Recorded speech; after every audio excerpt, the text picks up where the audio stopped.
ஆதி பாரதி சரியில்ல நாளைக்கு ஒரு அட்டகாசமான அதிரடியான ப்ரோமோ வந்திருக்குன்னே சொல்லலாம். பாரதி கிட்ட எல்லா உண்மையும் வாசுவை பற்றின விஷயம் எல்லாத்தையும் பாரதி கிட்ட கோவிலில் சொல்கிறதா முடிவு பண்ணிட்டாரு. அந்த சமயத்தில் ஒரு சாமியார் வேறு வராரு. வேறு லெவலில் இருந்துச்சுன்னே சொல்லலாம். அதுக்கு முன்னாடி வீடியோ பிடிச்சிருக்கேன், லைக் பண்ணிட்டு பார்த்து சப்போர்ட் பண்ணுங்கள் ஃப்ரெண்ட்ஸ். இந்த பக்கம் பாரதி ஃபோன் பண்ணி திட்டுறாங்க ஆதியை. என்ன நினச்சிக்கிட்டு இருக்க நீ எனக்கு என்ன சொல்கிறதுனே புரியல. நான் இப்போ சொல்லக்கூடாதுன்னு தான் நினச்சேன். கடைசியில் பார்த்தியா நான் எங்கே இருக்கேன்னு தெரியுதா அப்படின்னு சொல்லிட்டு ஃபோன் பேசுகிறப்ப இங்கே ஸ்கூலில் காம்படிஷன் நடந்துகிட்டு இருக்குது தமிழுக்கு. அப்போ தான் ஞாபகம் வருது. சரி நான் ஃபோனை வைக்கிறேன், வர்றது வராது உங்கள் விருப்பம் அப்படின்னு சொல்லிட்டு வச்சோன்னே ஃபோனை அதுக்கப்புறம் நான் அவசரப்பட்டு மறந்துட்டேனே, இந்த விஷயத்தை நான் எப்படி மறந்தேன்னே தெரில அப்படின்னு, நீ பண்ணது பெரிய தப்பு ஆதி, தமிழ் எவ்வளோ வருத்தப்பட்டிருப்பா அப்படின்னு சொன்னோன்னே டக்குன்னு ஒரு ஐடியா பண்ணுறாங்க. தமிழுக்கு கூட டான்ஸ் ஆடுறதுக்கு ஆள் இல்லை அப்படின்னு சொல்கிறப்ப சோலோ டான்ஸுக்கு ப்ரிப்பேர் பண்ணலங்கிறனால சேர்ந்து ஆடுறதுக்கு ஒரு ஆள் வேணுங்கிறப்ப ஆதி சர்ப்ரைஸாக தமிழை பார்த்துடுறாங்க. ஆனால் பார்த்ததுக்கப்புறமேட்டுக்கு சாரி ஃப்ரெண்ட், ஏன் அப்போ லேட்டாக வந்த அப்படின்னு கேட்டோன்னே, நான் வேணும்ன்ட்டு வரலடா செல்லம், நான் வேறு ஒரு விஷயத்தில் மறந்துட்டேன், அதான் சாரி கேட்குறேன்ல அப்படின்னு காதில் தோப்புக்காரனை போடுற மாதிரி போடுறாங்க. போட்டு முடிச்சதுக்கப்புறமேட்டுக்கு நீ ஒன்றும் கவலைப்படாத, அம்மாவுக்கு சர்ப்ரைஸ் பண்ணலாம், நம்ம 2 பேரும் பிளாக் ட்ரெஸ் வேணுமே, நான் பிளாக் ட்ரெஸ்ஸில் போட்டிருக்கேன், இங்கே பாரு டென்டடைன் இன்னும் பேக்கில் எடுத்து பிளாக்கில் ஷர்ட்டு பேண்ட்டு போட்டு ஆதி ரெடி ஆகிடுறாங்க. பக்கத்தில் ஒரு குடம் 2 பேரும் வச்சுக்கிறாங்க. தமிழும் சரி இந்த பக்கம் ஆதியும் சரி. ஸ்டேஜுக்கு போகலாமா அப்படின்னோடனே, அம்மாவுக்கு சர்ப்ரைஸாக இருக்கும், நம்ம நினச்சி கூட பார்த்துருக்க மாட்டாங்க அப்படின்னோடனே, சரி வா போகலாம் அப்படின்னு சொல்லிட்டு ஸ்டேஜுக்கு வராங்க. தமிழ் கூட இந்த பக்கம் அம்பர்லா வச்சு கொடையை வச்சு மறைச்சிக்கிறாங்க. 2 பேரும் யாரோ பக்கத்தில் பெரிய ஆள் ஆடுறாங்கன்னு தெரியுது. ஆனால் பாரதிக்கு கண்டுபிடிக்க முடியல. அப்புறம் டக்குன்னு அந்த கொடையை தூக்கி போடுறாங்க ஸ்டேஜ்லேருந்து.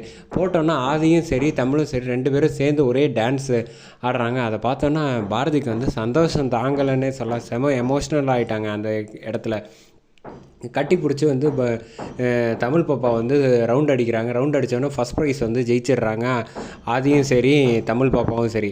அது ஜெயிச்சதுக்கு அப்புறமேட்டுக்கு இங்கே கப்போடு வராங்க. வந்ததுக்கப்புறமேட்டுக்கு பாரதி கிட்டே கொடுத்தோன்னே, ஏன் ஆதி இப்படி பண்ணுறீங்க, எனக்கு உங்களை நான் புரிஞ்சிக்கவே முடியல, நீங்கள் ஏதோ ஒரு பிரச்சனையில் இருக்கீங்கன்னு தெரியுது, ஆனால் என்கிட்ட எதுவுமே சொல்ல மாட்டேறீங்க அப்படின்னு சொன்னோன்னே, நீங்கள் ஒன்றும் கவலைப்படாத, நான் வேணும்ன்ட்டு செய்யலை, உங்ககிட்ட நான் ஒரு முக்கியமான ஒரு விஷயம் பேசணும், சாயந்தரம் கோவிலுக்கு போகணும், ரெடி ஆயிரு அப்படின்னு சொன்னோன்னே சரின்ட்டு இங்கே தமிழ் பாப்பா வீட்டில் விட்டுட்டு இந்த பக்கம் பாரதி கூட அழைச்சிட்டு கோயிலுக்கு வராங்க. கோயிலுக்கு வந்ததுக்கப்புறம் பாரதி கிட்ட எல்லா உண்மையும் சொல்லிடலாம் அப்படின்னு சொல்கிறப்ப, நீ தாம்பூலத்தட்டு மட்டும் வாங்கிட்டு அர்ச்சனைக்கு வாங்கிட்டு வந்துரு அப்படின்னு சொன்னோன்னே இந்த பக்கம் போனோன்னே ஆதியை பார்த்து ஒரு சாமியார் கூப்பிட்றாங்க. என்ன எல்லா உண்மையும் சொல்லலாம்னு நினைக்கிறியா, அப்படி ஒன்றும் அவசரப்பட்டுறாத, நல்லா சந்தோஷமாக வாழ்ந்துகிட்டு இருக்க வாழ்க்கை உனக்கு அவங்களையும் நீ சந்தோஷமாக வச்சுக்கணுங்கிற மனசு உண்மையிலே ஆசைப்பட்டுச்சுன்னா நீ செய்ய வேண்டியது பழசு நடந்ததை மறக்கடிச்சிட்டு இவங்கள சந்தோஷமாக நல்லபடியாக 2 பேரையும் பார்த்துக்க.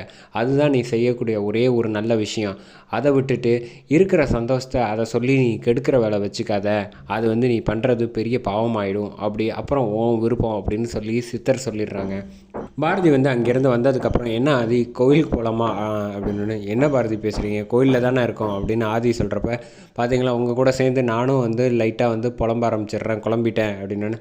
சரி வாங்க சாமி கும்பிடலாம் அப்படின்னு சொல்லிட்டு இந்த பக்கம் ஆதி ஆண்டவா உன் மேலே பாரதை போட்டு தான் அவரும் சொன்னது சித்தர் சொன்னதை நம்பி தான் நான் எந்த உண்மையும் சொல்லாமல் இருக்கலாம்னு முடிவு பண்ணியிருக்கேன். பாரதியும் தமிழையும் நான் என்னோடய சொத்து மாதிரி, நான் எந்த ஒரு பிரச்சனையும் இல்லாமல் அவங்கள நல்லபடியாக நான் பார்த்துப்பேன் அப்படின்னு சொல்கிறாங்க. அதே சமயத்தில் இந்த பக்கம் ஸ்வேதா அதிரடியாக ஒரு முடிவு எடுத்துடுறாங்க.